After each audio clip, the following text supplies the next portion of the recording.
Il 25 novembre è la giornata internazionale per l'eliminazione della violenza contro le donne, quindi insomma i nostri obiettivi sono importanti e oggi la voce vuole aprirsi da Belluno ma raggiungere tutto il Veneto. Per questo Will, CISL e CGIL hanno organizzato insieme in Piazza Duomo, davanti alla prefettura, un flash mob di alto valore simbolico.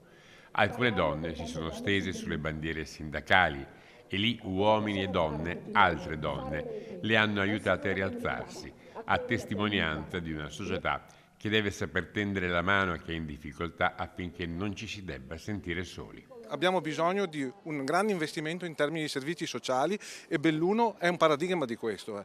Lo spopolamento, l'abbandono che oggi subiscono queste terre è il tema centrale che deve riguardare tutti. Mai più donne a terra, mai più violenza è stato lo slogan prescelto, uno slogan in qualche modo interpretato nel corso del flash mob, un modo di dare una forma visiva a quello che deve essere un sentimento, un modo di affrontare e combattere la violenza di genere. Mai nella storia né una minoranza né una maggioranza è stato oppresso nel mondo, in ogni dove, come il popolo delle donne.